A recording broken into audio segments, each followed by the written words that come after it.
Hey there, everyone. Today, we're going to talk about a topic and skill that most people don't know they lack. We are going to show how to communicate effectively with people who might not be the best listeners. Yelling out loud does not equate to effective communication. Matter of fact, it may make the other party tune you out. You have probably heard the saying, quote, "Where are your listening ears?" End quote. Actually, that alone should tell you that the communication pattern is wrong. This is because one party expects the other party to stop, pause, spout, snack back into the conversation with their quote unquote listening ears. In this case, we know it means attention. Effective communication makes the other party to be involved seamlessly. Sometimes yelling is appropriate in the communication, but it only works when there is no gripe amongst the parties and distance is a factor. Example, if one construction worker is on a rooftop and his co-worker wants to out some information to him due to and different operating machineries in the field, the co-worker might have to yell out the information.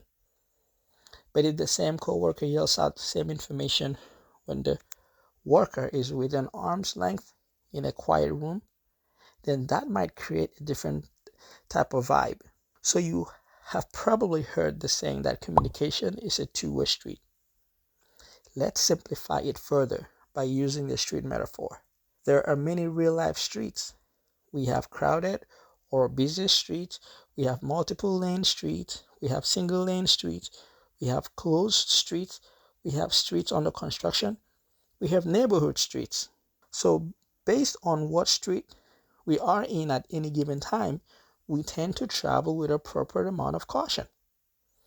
Each street requires different amount of caution to navigate.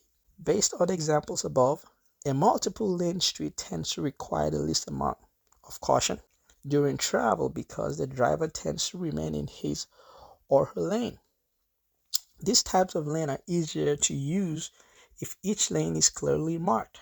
A crowded street tends to require caution during travel.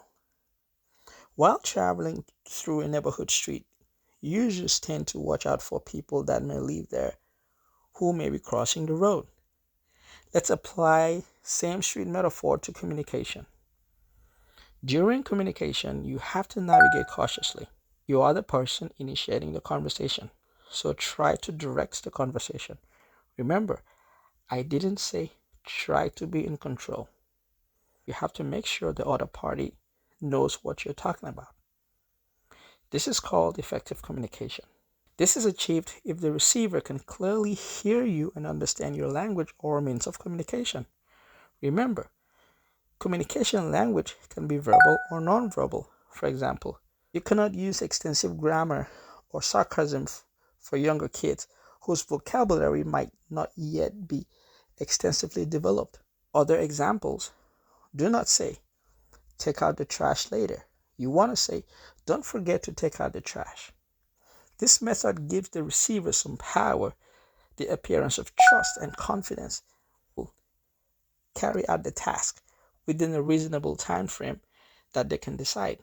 This will also subconsciously remind them that you are trusting them to carry out the task. When it comes to kids, don't tell them what to do all the time if they keep repeating the same thing and ignoring your orders.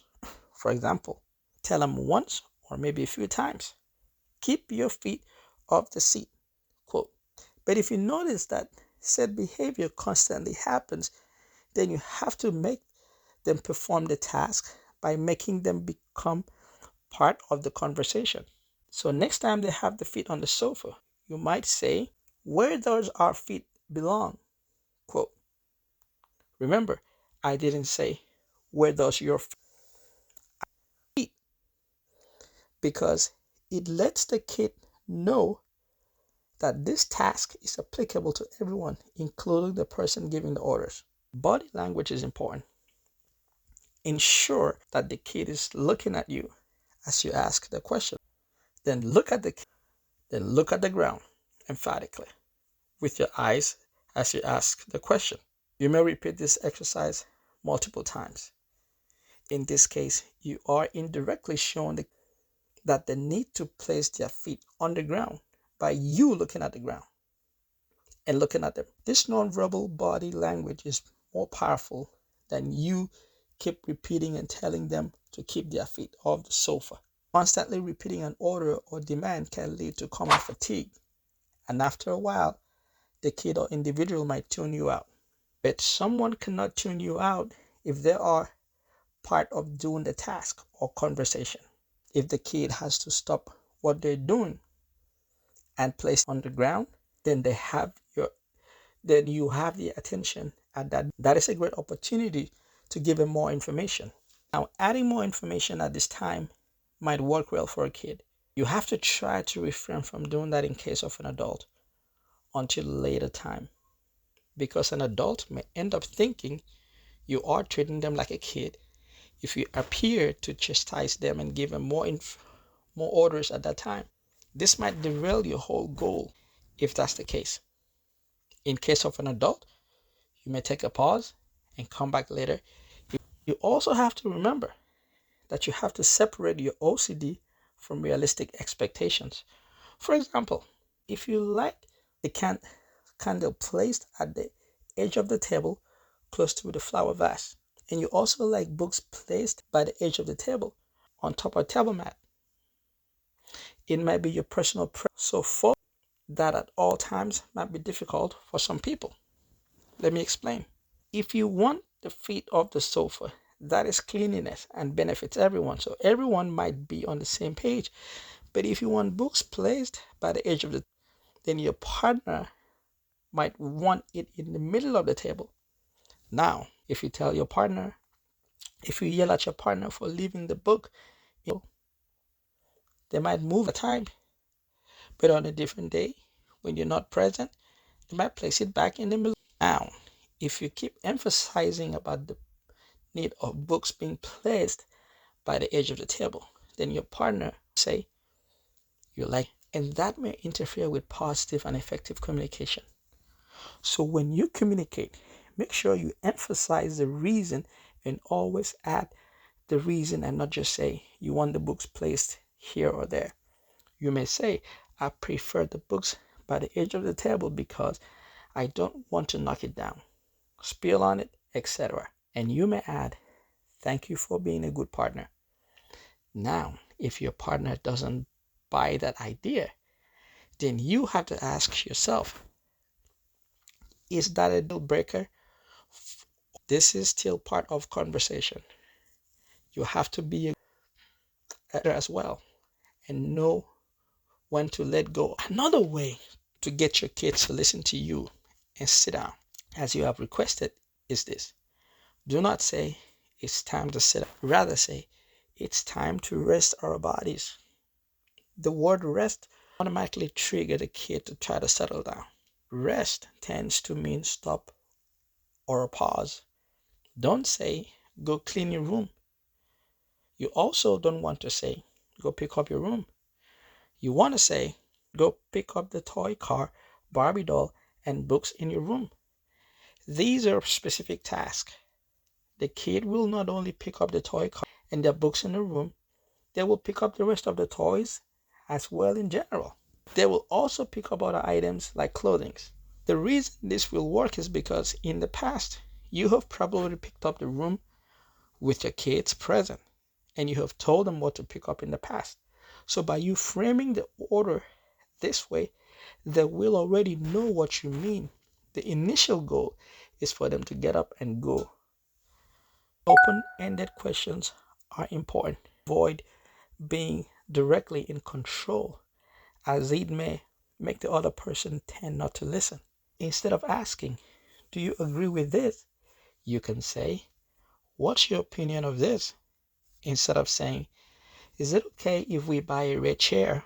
You can say, would it bother you if we bought a red chair? The word bother you is important here. The first question about the red chair just makes the person say yes or no. And if they say no, then that might lead to an argument because subconsciously you may not agree to their no. But if you frame the question the second way by asking them if it will them, then that cross as if you have their interest in mind. And if they disagree, they will also try to give their explanation politely.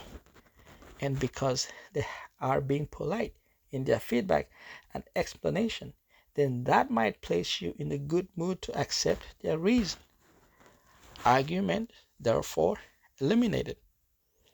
One more advice. Don't say, I'm ready to, rather say, are we all set? This reminds the other person that they are also going to make you and everyone else late. It makes them think, oh, it seems everyone is waiting on me. It makes them feel in control. Never say, we have to talk.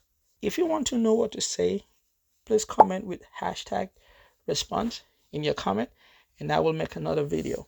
The best time to have an argument and effective communication is when everyone is in a good mood and all is well. This means during a great laugh or fun or after a great meal.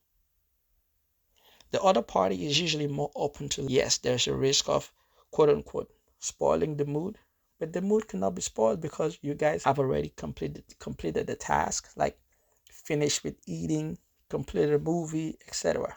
But having a communication at that time is better than trying to do so during an argument or frustration. Now that you've learned how to become a successful communicator, never say, are you coming or what? Never give an ultimatum, because that can ruin a conversation.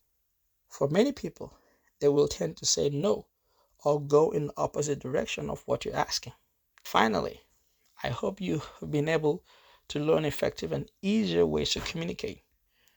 We have other videos on our page. You can watch or leave comments about which other videos you want to see. We hope that we made communication as simple as ABC.